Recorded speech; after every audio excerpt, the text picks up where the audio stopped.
आओ सुनाऊं कहानी। लाइक शेयर सब्सक्राइब कमेंट करना ना भूलें। पिछले भाग में आपने देखा कि मयंक कविता को उस गंदगी से बचा लाता है और अब अपने घर ले जा रहा है और कहता है तुम्हें किसी से मिलवाना है।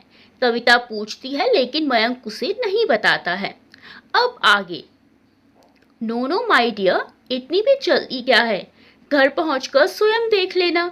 मयंक कविता को चिढ़ाने लगता है। अच्छा तुम ना बिल्कुल भी नहीं बदले, जैसे थे वैसे हो बस। कविता ने रूठते हुए कहा। बस? आगे क्या? बस से क्या मतलब है तुम्हारा? पहले भी हैंडसम था, अब उससे भी ज्यादा हैंडसम हो गया हूँ, यही कहना चाहती हो ना तुम? मयंक ने रूठी हुई कविता के चेहरे को एक हाथ से बड़े प्यार से अपनी ओर घुमाते हुए कहा। बड़े आए हैंडसम। शक्ल देखी है अपनी आईने में कभी गौर से? इसी शक्ल पर लट्टू हुई थी आप मोहतरमा। याद करो वो दिन जब मेरे एक फोन पर तुम नंगे पैर दौड़ी दौड़ी आती थी। क्यों, कुछ याद आया? मयंक हंसते हुए बोला। मैं कुछ नहीं भूली, समझे? और वैसे भी मेरा मतलब हैंडसम से नहीं था। पहले तुम थोड़े खड़ूस थे, पर अब बहुत ज्यादा हो गए हो। मेरे बस कहने का यही मतलब था। ओके, और अब तुम अपनी ड्राइविंग पर ध्यान दो। उससे अपना मुंह दूसरी तरफ घुमा लिया और अकड़ कर बैठ गई। हाय क्या फीलिंग आ रही है। हाय, दिल के टुकड़े टुकड़े हो गए। मेरा मन हो रहा है जोर जोर से अपने टूटे दिल का हाल किसी को सुनाऊं। मेरा मतलब गाना गाऊं। यहाँ मेरी कौन सुनता है, इसीलिए मेरा दिल अब चुपचाप तुम मेरे सीने में ही धड़को। ओके, यहाँ तुम्हारी किसी को नहीं पड़ी। वह कविता को चिढ़ाए जा रहा था और मयंक मुद्दतों बाद इतना खुश हुआ था जैसे उसे पूरा जहान मिल गया हो। खुश भी क्यों ना होता, आज उसे उसकी खोई हुई कविता जो मिल गई थी। इस बात से कविता अनजान नहीं थी, वह भी उसको चिढ़ा ही रही थी। खुश तो वो भी बहुत ज्यादा थी। दूसरी तरफ मुंह करके चुपके चुपके मुस्कुरा रही थी। फिर मयंक की तरफ देखकर कड़क और तीखे स्वर में बोली, हाँ तो गाओ गाना, किसने मना किया है तुम्हें? जितना मन कहे उतना दुखड़ा सुनाओ मुझको, मैं सुन तो रही हूं ना। अच्छा ऐसा है तो ओके, मेरे दिल शुरू हो जा। और थोड़ी देर के लिए भूल जा कि तू एसीपी मयंक रायजादा का दिल है। बस ये याद रख कि तेरा मालिक मुद्दतों बाद तुझे मिला है। कच्ची डोरियों डोरियों डोरियों से मैनू तू बांध ले। पक्की यारियों यारियों यारियों में होंदे ना फासले। ये नाराजगी कागजी सारी तेरी, मेरे सोहणिया सुन ले मेरी दिल दियां गल्लां। करांगे तेरे नाल बह के सच्चिया मोहब्बतां निभा के दिल दियां गल्लां। ओहो क्या बात है भाई, मेरी जुदाई ने तो तुम्हें सिंगर बना दिया। काश मैं फिर से कहीं चली जाऊं तो थोड़े बहुत सुर इधर उधर हो रहे हैं, वह भी सुधर जाएंगे। खिलखिला के हंसने लगती है कि तभी मयंक उसके होठों पर अपनी उंगली रख देता है। खबरदार जो दोबारा जाने की बात की, मुझसे बुरा कोई नहीं होगा, यह सोच लेना। इस बार तुम्हारे इंतजार में मैं जिंदा रहा, अगली बार मैं मर ही जाऊंगा। और मेरी बात हल्के में मत लेना, मैं बिल्कुल सही कह रहा हूँ। कविता मयंक के गले लग जाती है और रोने लगती है। दोनों बहुत रोने लगते हैं। Sorry, I am sorry, really sorry, मुझसे गलती हो गई, अब दोबारा नहीं होगी, प्लीज मुझे माफ कर दो। मैं नहीं जानती थी तुम मुझसे इतना प्यार करते हो। मयंक के बहते आंसुओं को पोंछने लगती है। तुम्हें कहाँ कुछ पता है? कहाँ गई मेरी वो कवि जो मेरे मन की बात अपने आप जान जाती थी? मुझे कुछ भी कहने की जरूरत ही नहीं पड़ती थी। और आज कितनी आसानी से कह दिया कि तुम नहीं जानती थी कि मैं तुम्हें इतना प्यार करता हूँ। अरे मेरा वो मतलब नहीं था, प्लीज गुस्सा थूक दो। आई लव यू सो मच, मैं तुम्हारी ही कवि हूँ। कविता ने हाथ जोड़कर माफी मांगते हुए कहा। तो फिर कभी ऐसी बात मत करना, I love you too, Mayank Kavita से कहता है। तब तक दोनों घर पहुंच जाते हैं। मयंक गाड़ी रोक देता है और दोनों गाड़ी से उतरकर मेन गेट पर पहुंचते हैं। मयंक ने डोर बेल बजाई तो अक्षिता ने आकर दरवाजा खोला। अपने सामने कविता को देखकर वह तो सन्न रह गई। काटो तो खून नहीं, ऐसी स्थिति हो गई उसकी। एक साथ कई बिजली उसके ऊपर कड़कने लगी। अरे अक्षु, तू यहाँ कैसी है मेरा बच्चा? और वह दौड़कर अक्षिता के गले लग जाती है, पर अक्षिता की तरफ से कोई रिस्पॉन्स नहीं आता। यह देखकर कुछ पल के लिए कविता सहम जाती है, उसके बाद दोबारा से उसके गले लगती है। अरे मेरा बच्चा, कैसी है तू मेरी प्यारी परी? देख, दीदी आ गई। कितने दिन बाद मिले हैं ना हम। कविता अक्षिता के गले लगे लगे ही रोने लगी। मयंक भी अंदर आ जाता है और बड़े गुस्से से अक्षिता को देखता है, पर अक्षिता जो कि तो खड़ी रही। मयंक का कोई दबाव उस पर काम नहीं किया। उसने अपनी दीदी को अपने आगोश में लिया ही नहीं, पर कविता चिपकी खड़ी थी अपनी बहन के, और बहन ये सोच रही थी कि उसकी दुनिया अब बर्बाद होने से कोई नहीं बचा सकता। पूरी रात ये कविता के साथ बिता कर आए हैं, अब उसकी घर गृहस्थी सब उजड़ने वाली है। क्या बात है अक्षु, तू मेरे आने से खुश नहीं हुई? कविता ने संदेहात्मक दृष्टि मयंक और अक्षु पर डाली। आप लोग बैठिए, मैं पानी लेकर आती हूँ, अक्षिता ने बेहद मायूसी के साथ मयंक की तरफ देखकर कहा, जैसे कि उसकी नजर शिकायत कर रही हो कि ये तुमने बिल्कुल भी ठीक नहीं किया। मयंक भी कातर नजरों से उसे देखता है, जैसे वो कह रहा हो कि ये तुम बिल्कुल भी ठीक नहीं कर रही हो। दोनों की नजरों में एक छिपी वार्ता हो रही थी, पर फिर भी अक्षिता बिन कुछ कहे सुने किचन की तरफ बढ़ गई। कविता अवाक सी कभी उसे तो कभी मयंक को देख रही थी, साथ में यह भी सोच रही थी कि अक्षिता यहाँ क्या कर रही है। अब देखिए ना दोस्तों, यहाँ पर कोई भी गलत नहीं है, ना कविता, ना मयंक और ना ही अक्षिता। फिर भी हर किसी को अक्षिता को ही गलत लग रही होगी। वो एक पत्नी है और पति के लिए उसका प्यार अपनी जगह सही है, और पति का प्यार अक्षिता में स्वार्थ भाव उत्पन्न कर रहा है। एक बहन नहीं, पर एक पत्नी स्वार्थी हो सकती है, पर पति के पहले प्यार को अपने आंखों के आगे देख उसका रिएक्शन ऐसा होना स्वाभाविक था।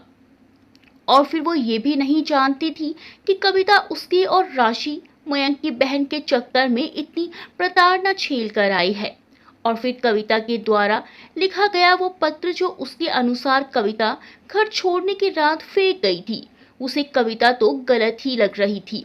तभी मयंक का फोन बजने लगता है और कविता, जिसके मन में विचारों का संघर्ष चल रहा था, वो मुड़कर मयंक को देखने लगती है। हेलो, हाँ बताओ क्या हुआ?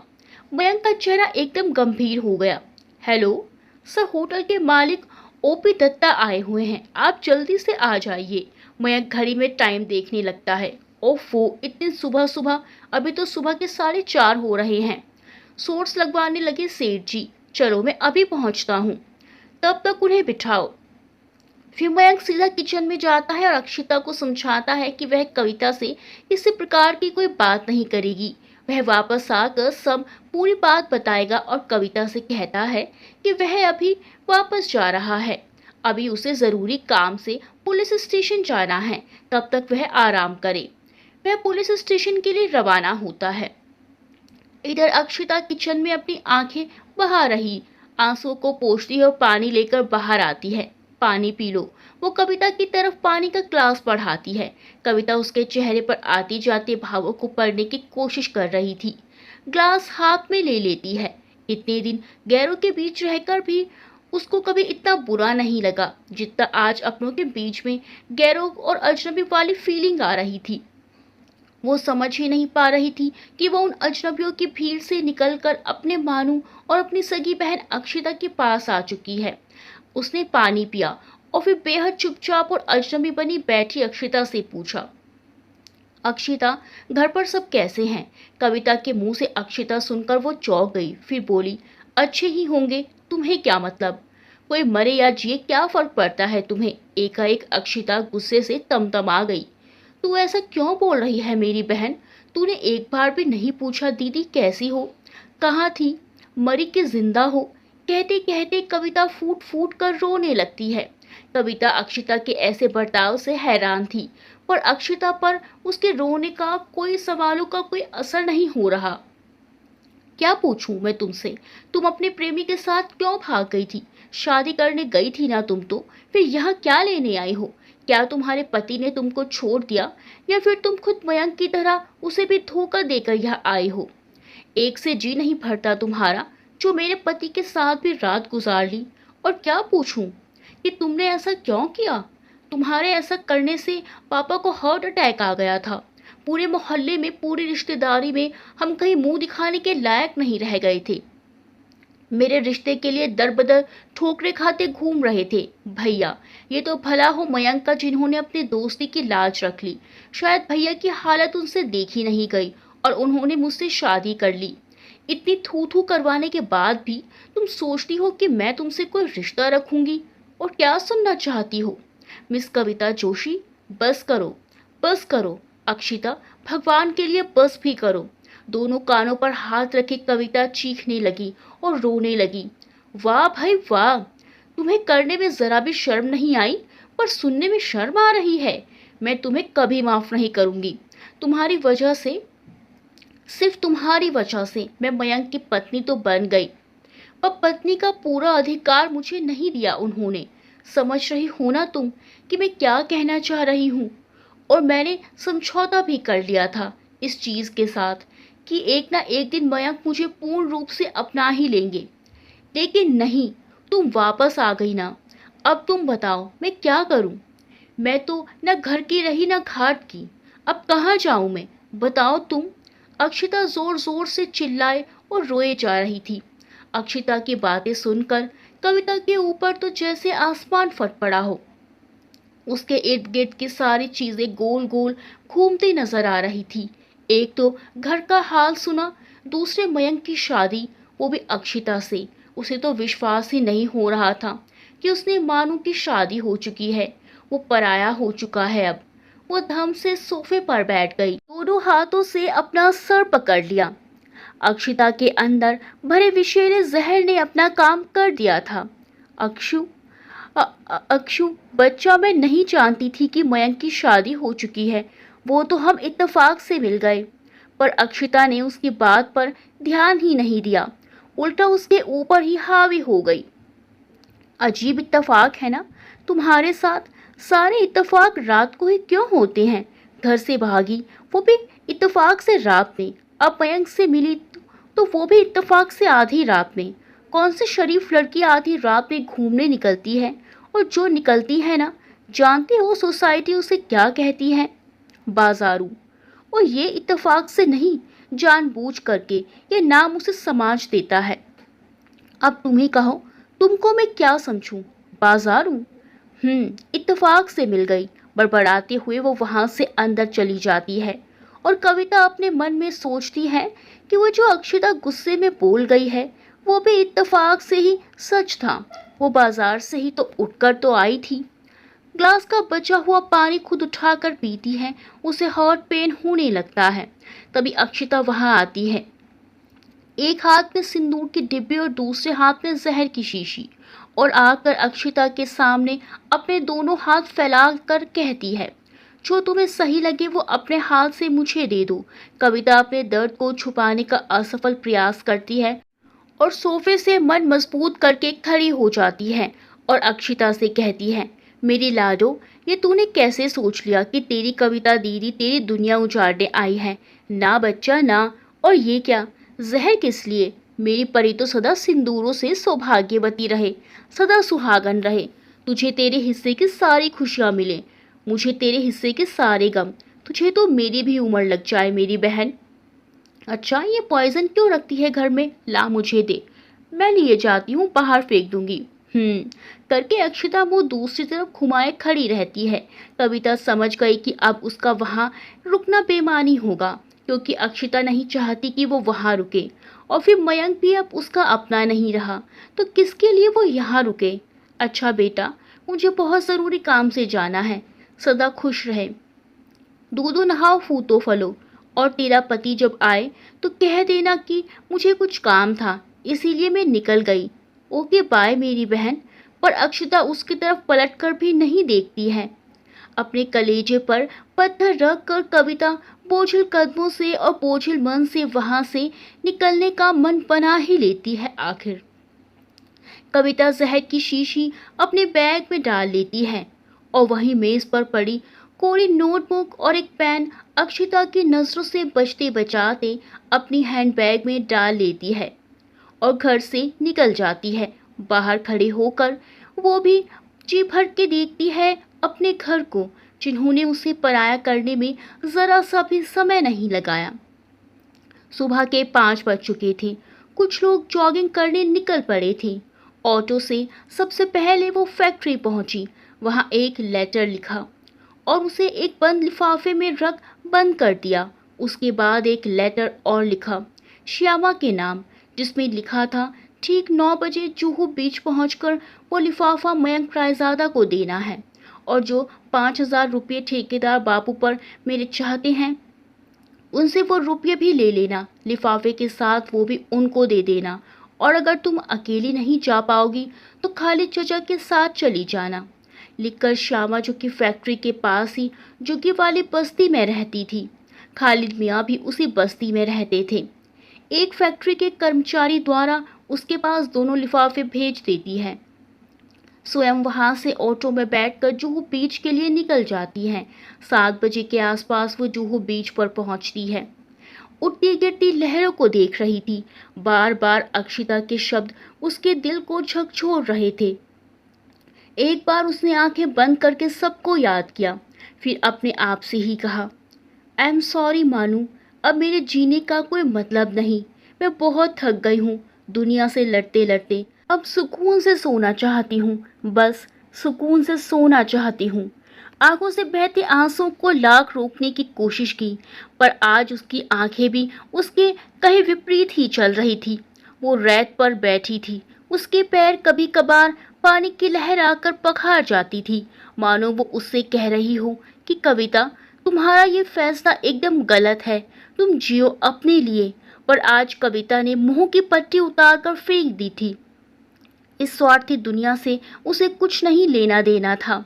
आज उसका जीवन उसे बेमानी लग रहा था। आज उसे जीने की कोई वजह ही नहीं मिल रही थी।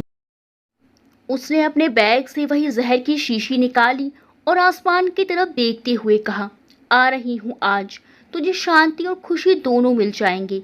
तब से तू यही चाहता था ना, देख आज तू जीत गया। मैं हार गई, मैं हार गई, मैं हार गई। तूने मुझे जिंदगी भर तकलीफें दी। मैं सबसे लड़ी पर तुझसे कभी एक शिकायत भी ना की। तब से इस दुनिया से लड़ती आ रही हूँ, लेकिन तुझसे कभी कोई शिकवा नहीं किया। फिर भी तेरा दिल नहीं भरा, जो अपनों को ही दुश्मन बना दिया। ये जो बाजारों का टैग दिया है ना तूने मुझे, इससे ही पता चलता है तू कितना निर्दयी है। बाजारू बाजारू सुनते सुनते अब थक गई हूँ। आखिर मैं भी एक इंसान ही हूँ ना। मेरे सीने में भी दिल है, मेरे अंदर भी जज्बात हैं। कब तक सहूंगी और कब तक सुनूंगी। अरे खत्म कर दी मेरी सारी तकलीफें। मुझसे अब और बर्दाश्त नहीं हो रहा। फूट फूट कर कविता रोने लगती है। सुना है तू बड़ा सच्चा है, मेरे साथ जो किया सो किया। आज मैं तुझसे अपनी तपस्या का फल मांगती हूँ। मेरे मानू को हमेशा सुखी रखना, उसे कोई तकलीफ ना हो, और कुछ नहीं चाहिए मुझे। फिर भीगी पलकों से चारों तरफ देखकर खूब रोती है। कविता आज उसके रोने की कोई सीमा नहीं थी, जैसे सबसे मन ही मन में अलविदा कह रही हो और देखते देखते एकदम से जहर खा लेती है। अपनी बंद होती हुई आंखों से आसमान देखती है। उसकी आंखों से आंसू अभी भी बह रहे थे। वो शायद ये कह रहे थे कि भगवान दोबारा इस बच्चे को इस धरती पर मत भेजना। अपनी अधखुली आंखों से वो नीला आसमान और उड़ रहे पक्षियों को देखती है और सोचती है कि अब वो पूर्णतः स्वतंत्र है उड़ने के लिए। पक्षियों की चहचहाहट और लहरों की कलकलाहट उसके निस्तेज पर पड़ रहे कानों को लोरी सुना रहे थे। सुबह की शीतल हवा मंद मंद उसके बिखरे बालों को ऐसे सहला रही थी जैसे मानो वो कह रही हो, बेटा सुख की गहरी नींद में सो जा। अब तुझे कोई यशवंत, कोई अम्मा, कोई अक्षता, कोई भी रिश्तेदार और तेरा स्वार्थी परिवार कोई नहीं जगाएगा और ना ही तुझ पे चिल्लाएगा। अब तुझे कोई बाजारों नहीं बुलाएगा। अब तुझे मजदूरों की तरह काम करने की कोई भी आवश्यकता नहीं। किसी दिन 2 पैसे कम लाने की वजह से कोई तुझे भूखा रखने की धमकी नहीं देगा। अब किसी को तुझसे कोई शिकायत नहीं रहेगी। सो जा मेरी बच्ची, इस जालिम दुनिया ने तुझे बहुत सताया है।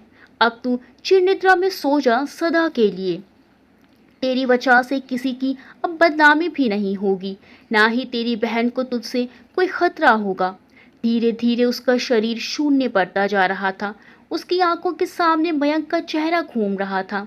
फिर वो चेहरा अचानक अंधेरे में गुम हो गया। कविता ने आखिरी हिचकी ली और उसके मुंह से जहर का झाग निकल पड़ा। आंखें आसमान को ही ताकती रह गई, पलकें खुली की खुली ही रह गई और विदाई ले ली कविता ने इस निर्दयी दुनिया से।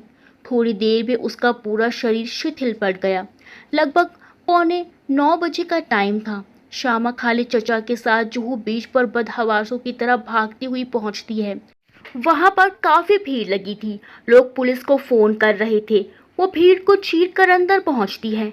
कविता की लाश वहां देखकर वो चीखने चिल्लाने लगती है। खालिद चचा भी दहाड़े मार मार कर रोने लगते हैं। इधर मयंक घर वापस लौट चुका था। अक्षिता से बार बार पूछ रहा था कि कविता कहाँ गई। अक्षिता चुपचाप गुस्से से उसको घूर रही थी। उसने कहा, मुझे क्या पता कहाँ गई, गई होगी अपने किसी यार के पास। गुस्से से चिल्लाई। सुनते ही मयंक का हाथ उठने वाला था, उसने वही मुट्ठी बना ली। मयंक को पूरा मामला समझ में आ गया। अक्षिता ने ही उससे कुछ कहा होगा।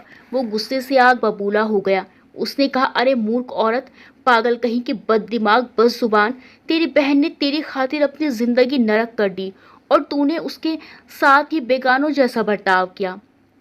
तेरी इज्जत बचाने के लिए उसने अपनी इज्जत दांव पर लगा दी।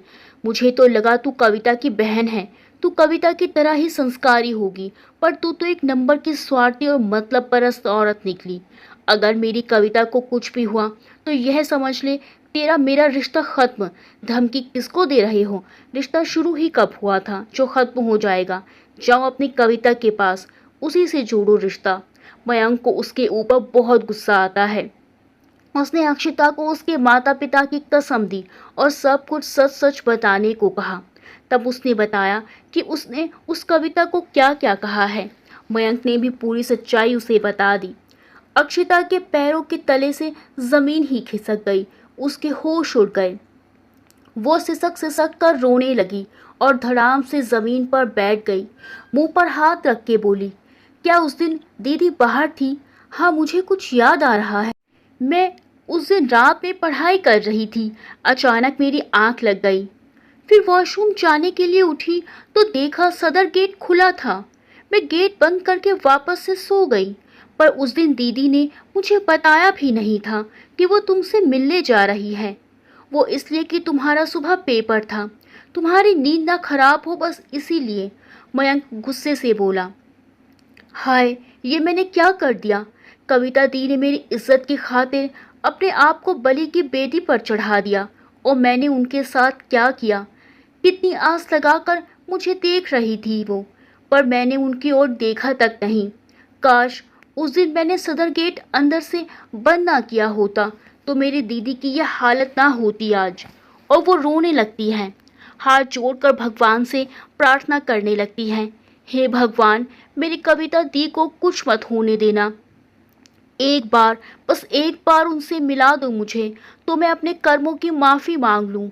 पता नहीं दीदी कहाँ गई होगी बेचारी। ये मैंने क्या कर दिया? मुझे कितनी उम्मीद भरी नज़रों से देखती रही थी मेरी बहन। मुझे अपने सीने से लगा कर खड़ी रही, लेकिन मैंने क्या किया? तभी पुलिस स्टेशन से फ़ोन आ जाता है। जुहू बीच पर एक लड़की की लाश मिली है। मयंक सुनते ही जल्दी से गाड़ी निकालकर जुहू बीच की तरफ चल दिया। उसका दिल बड़ी जोर जोर से धड़क रहा था। उसे घबराहट हो रही थी और मन ही मन में ये कह रहा था कि हे भगवान, वह मेरी कविता ना हो। भगवान, तू मेरी कविता की रक्षा करना भगवान। जुहू बीच पहुंचकर मयंक देखता है कि वहां काफी भीड़ जमा हो रखी है। वह भीड़ को चीरता हुआ आगे पहुंचता है और कविता की लाश देखकर वो एकदम से बौखला जाता है और दहाड़े मार मार कर रोने चीखने लगता है। बदहवासों की तरह इधर उधर दौड़ दौड़ कर सबसे पूछने लगता है कि मेरी कवि, हाय क्या हो गया, कैसे हो गया?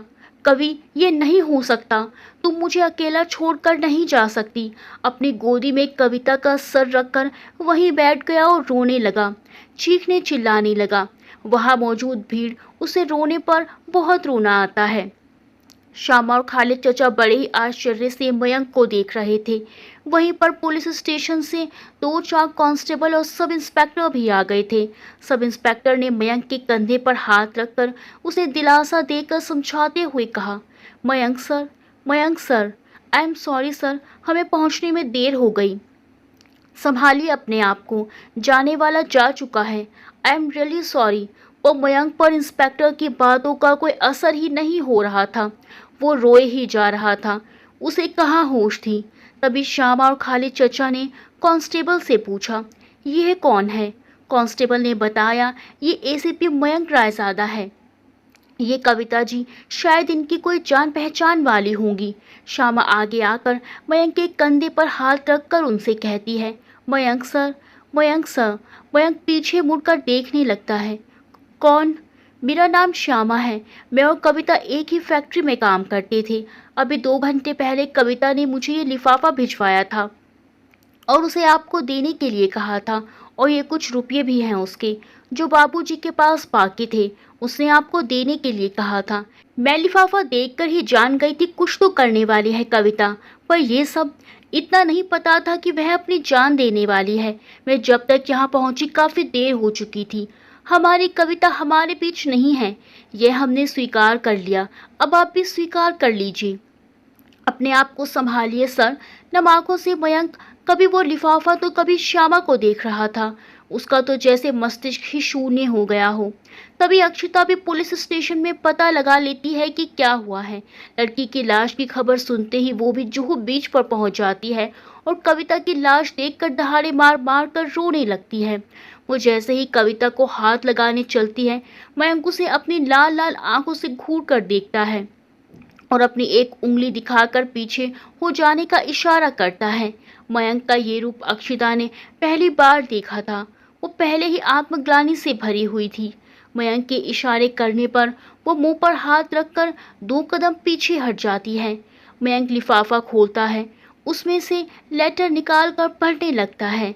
उसमें लिखा था, डियर मानू, जब तक तुम्हें ये लेटर मिलेगा मैं इस दुनिया को छोड़कर जा चुकी होंगी। मैं जानती हूँ मेरे ऐसा कदम उठाने पर तुम मुझसे बहुत नाराज़ हो जाओगे, पर क्या करूँ, ज़िंदगी मुझसे ये बलिदान मांग रही है। मैं बहुत खुशकिस्मत हूँ जो मुझे तुम्हारा साथ मिला, पर शायद अब बहुत देर हो चुकी है। गैरों के साथ अपनों को याद करते हुए, अनेकों दुख तकलीफ़ें सहते हुए मैंने पूरे 3 साल गुजार दिए, पर अपनों के साथ तो मैं 3 घंटे भी नहीं गुजार पाई। जानते हो क्यों? क्योंकि वो सब पराए थे, गैर थे। उन सब से मैंने लड़ाई लड़ ली, क्योंकि तब तक एक उम्मीद थी अपनों से मिलने की। पर अपनों से मैं लड़ाई नहीं कर सकती, वो भी जब तक तुम मुझे पता है कि तुम पराए हो चुके हो। अब जब उम्मीद खत्म तो खत्म। अगर हो सके तो मुझे माफ़ कर देना। आई love you so much, for ever, for ever, for ever. और हाँ, प्लीज़ मेरी अक्षु को अपना लेना, वो भी पूर्ण रूप से। वो अभी बच्ची है, अनजाने में अगर कोई गलती कर दे तो उसे माफ़ कर दिया करना। गुस्से की थोड़ी तेज़ है पर दिल की बेहद अच्छी है। और फिर घर गृहस्थी चलानी उसे अभी नहीं आती है, पर मुझे पूरा पूरा भरोसा है अपनी बहन पर। वो धीरे धीरे करके सब सीख जाएगी। ओके, समझे एसीपी मयंक रायजादा? अगर मेरी अक्षु को ज़रा भी परेशान किया तो मैं भूतनी बनकर तुम्हें सताऊंगी। हाँ हाँ हाँ। ए मानू, मेरी मौत पर रोना मत। मैं तुम्हें रोते हुए नहीं देख सकती। और हाँ, उस यशवंत को बिल्कुल मत छोड़ना। मेरे जैसी जाने कितनी ही कविताओं का हत्यारा है वो, पापी कहीं का। वैसे तो मेरी गौरी ने उसे सबक सिखा दिया है, पर मैं चाहती हूँ कि कानून उसे सज़ा दे। अब मैं अक्षिता से बात करती हूँ। डियर अक्षु, पगली, तूने ये कैसे सोच लिया कि कविता दीदी तुझे बर्बाद करने आई है? अरे मेरा बच्चा, अगर मुझे पता चलता कि मानू की शादी हो चुकी है तुझसे या किसी और से भी, तो मैं उसके साथ आती ही नहीं। हाँ, ये बात अलग है कि मैं उससे प्यार करती थी, पर दूसरी पत्नी बनना मुझे कतई पसंद नहीं आता। और फिर किसी की बसी बसाई गृहस्थी तबाह करके मैं कैसे खुश रह पाती? तू भी ना एकदम बुद्धू की बुद्धू ही है मेरी परी। हमेशा खुश रहना। अब बात करती हूँ अपनी मम्मी पापा से, अपने परिवार से। डियर मम्मी पापा, भैया भाभी, सादर प्रणाम। मम्मी पापा, आपकी बेटी गलत नहीं थी, बस एक साजिश की शिकार हो गई थी। फिर भी आपकी मेरी वजह से बड़ी बदनामी हुई, उसके लिए मुझे क्षमा करना।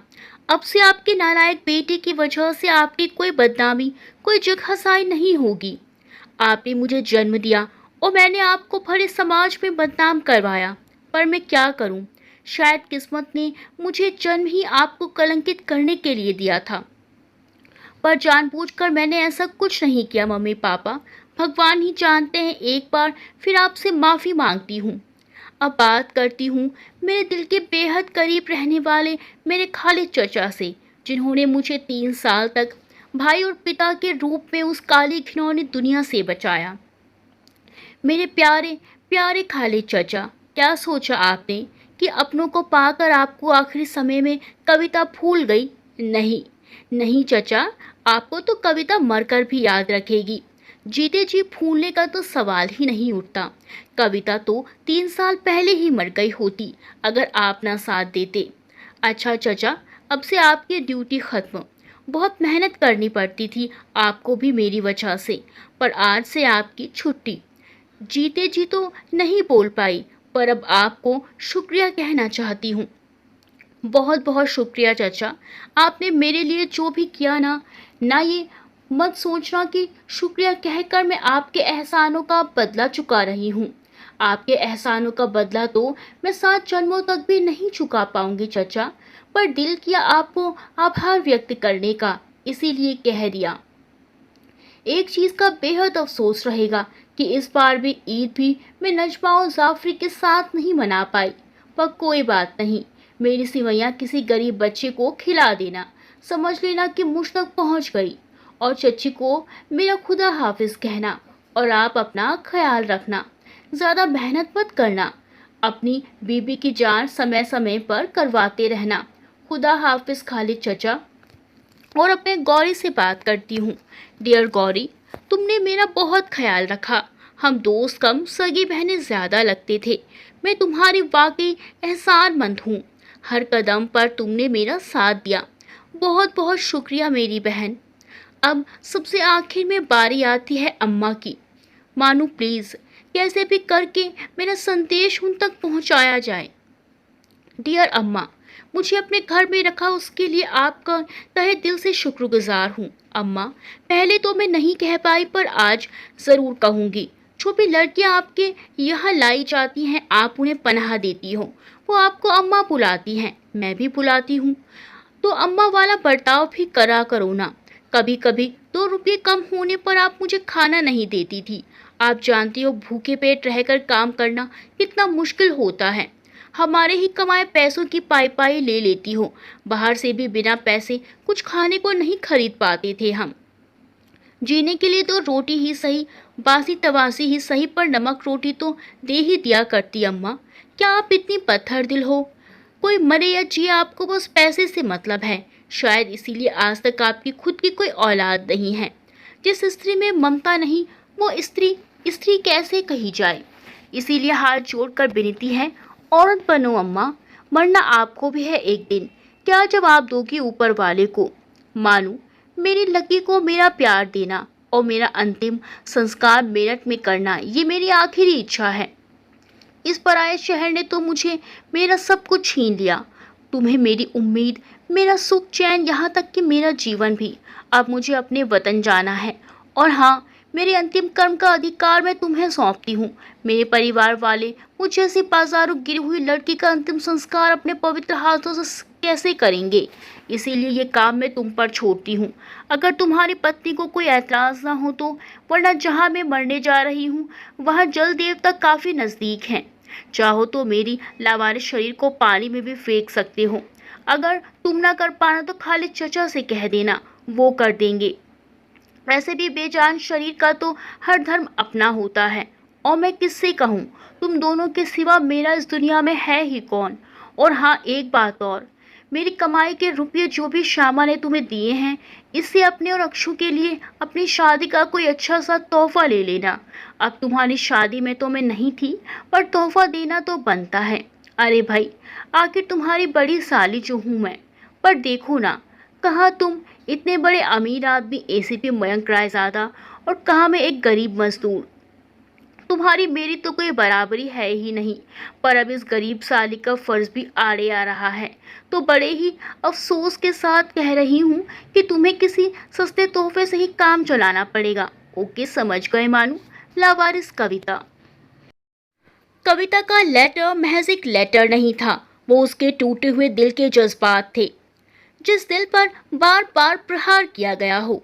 वो बेचारी शिकायत भी ना कर पाई किसी से, हजारों बार उसका दिल तोड़ा गया। साफ शब्दों में कहूँ तो उसे मयंक के सिवा किसी ने समझा ही नहीं।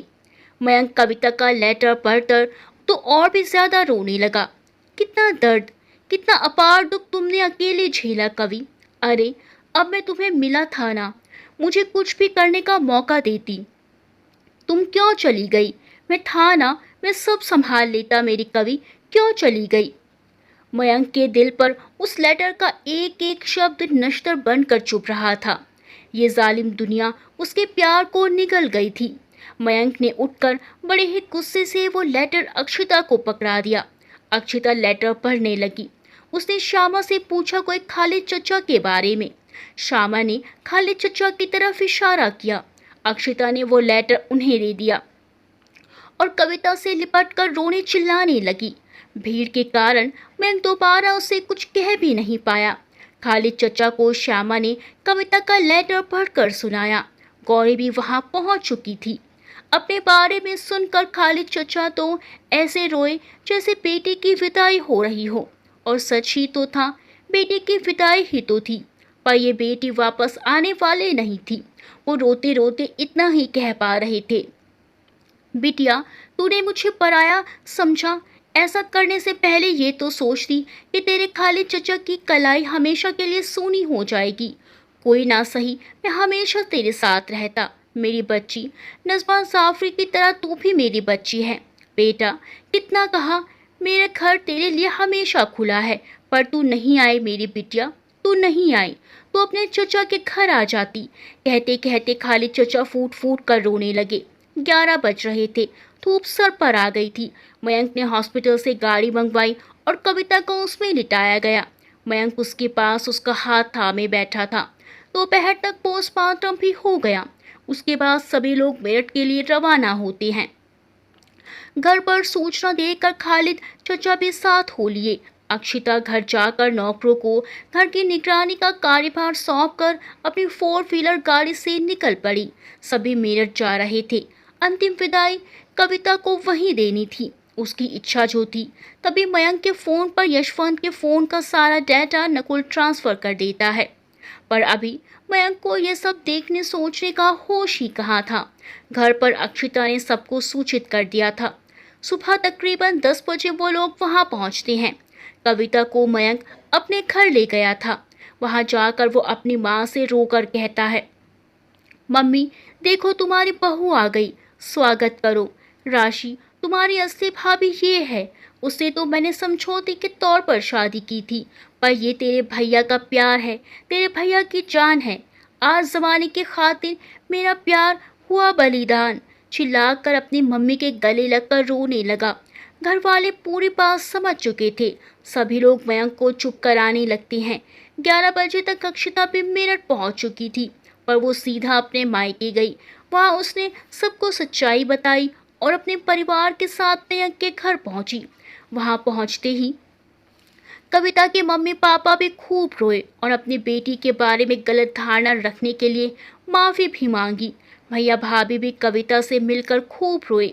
कविता को अंतिम विदाई देने की तैयारी होने लगी। कविता की भाभी और अक्षिता उसे तैयार करने में लग गई। तैयार होने के बाद ऐसा लग रहा था कि कविता सो रही है। मयंक अभी भी उसे ध्यान से देखे जा रहा था। किसी ने कहा, बेटा, देर मत करो, कविता की अंतिम विदाई का समय आ गया है। तभी अक्षता अंदर से आई। उसने मयंक के सामने अपनी हथेली फैला दी। मयंक उसकी ओर देखने लगा। लो मयंक, दीदी की मांग सिंदूर से सजा दो, ये उनका हक है। देर से ही सही, पर मैंने ये जान लिया है कि तुम दीदी से और दीदी तुमसे कितना प्यार करते थे। इस सिंदूर पर सिर्फ दीदी का हक है और ये हक मैं उनसे नहीं छीन सकती।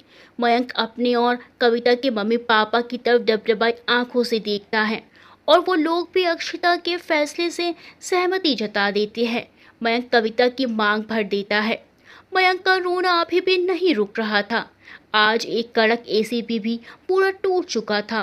फिर कविता को एक दुल्हन के रूप में लाल चूनर ओढ़ाई जाती। फिर तो जनसैलाब उमड़ उठा कविता को अंतिम विदाई देने के लिए। दिन के करीब 2 बजे तक कविता की देह को अग्नि देवता के सुपुर्द करके मयंक रोता बिलखता वापस घर आ जाता है।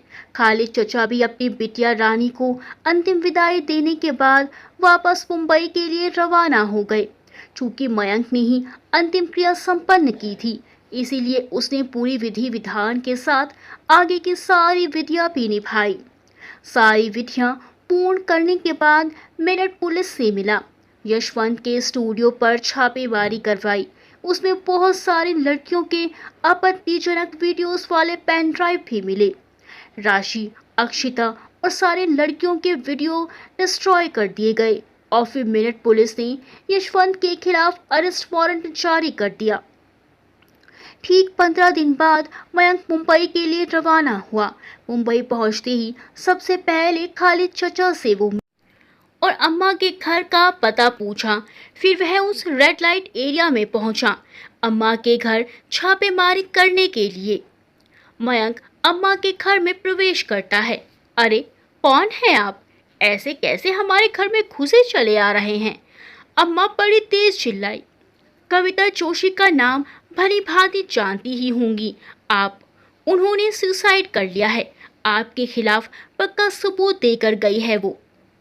उनका रूम कहाँ है? पहले आप ये बताइए, मयंक ने सख्ती के साथ पूछा। क्या कविता ने सुसाइड कर लिया? पर उसे तो उस दिन आप लोगों ने ही पकड़ लिया था। तो क्या उसने जेल में सुसाइड कर लिया? और फिर जो भी हो, आपको उसके रूम से क्या मतलब? एक बार फिर अम्मा तेज चिल्लाई। आप बताती हैं या नहीं? मैं लेडी कांस्टेबल भी अपने साथ में लाया हूँ। आइए मैं आपको बताती हूँ। तभी अम्मा की चमची शांति बोल पड़ी। फिर धीरे से उसने अम्मा के कान में कहा, पुलिस वालों से पंगा क्यों लेना अम्मा? जो ये पूछ रहे हैं उसका जवाब दे दो। बस क्या करेंगे? ज़्यादा से ज़्यादा छानबीन करेंगे। वैसे भी उन्हें यहाँ से कुछ हासिल नहीं होने वाला। कहकर मयंक की टीम को लेकर कविता के रूम में जाती है। अम्मा को तो पता भी नहीं था कि पुलिस की रेड पड़ने वाली है। उन्होंने कविता का सामान जो का तो ही पड़ा रहने दिया था। यदि उनको इस बात की जरा भी भनक लगती तो हो सकता है वह कविता के सामान की तलाशी पहले से ही ले चुकी होती या वो सब वहां से हटवा देती। पर वो तो सोच रही थी कि यशवंत ठीक होते ही कविता को एक बार फिर यहाँ लाकर पटक देगा। पर हो गया उसका उल्टा ही। यहाँ पुलिस का छापा पड़ गया। मयंक कविता के रूम में पहुंचा। उसके सामान के पास मयंक का दिल धक से हो गया। वह मन ही मन में सोच रहा था, बेचारी मेरी कवि कितनी गलीज जिंदगी बसर कर रही थी। 3 सालों से कुछ नहीं था बेचारी के पास। 5-6 जोड़ी कपड़े थे, पुराने से पुराने, और बेड के नीचे एक थाली, 2 कटोरी, 1 ग्लास, बस यही गृहस्थी थी उसकी। बाकी सब लड़कियों के साथ ऐसा बर्ताव नहीं होता था। पर यशवंत कविता के आत्मसम्मान को तोड़ने के लिए अम्मा के हाथों बुरे से बुरा सलूक करवाता था उसके साथ। उस घर में वो बड़ी दयनीय स्थिति में रहती थी। उस रैक में एक डॉल लॉक थी। उसकी चाबी मंगवाई, उसको खोला तो उसमें मिनी कपड़े भरे पड़े थे। शायद धंधे के टाइम वे कपड़े खुद ही अम्मा उसे पहनने के लिए देती होंगी, क्योंकि चाबी उन्हीं के पास थी। सामान की तलाशी होने लगी। वहां से मयंक को एक डायरी मिली जिसमें कविता लगातार 3 साल से अपनी दिनचर्या लिख रही थी।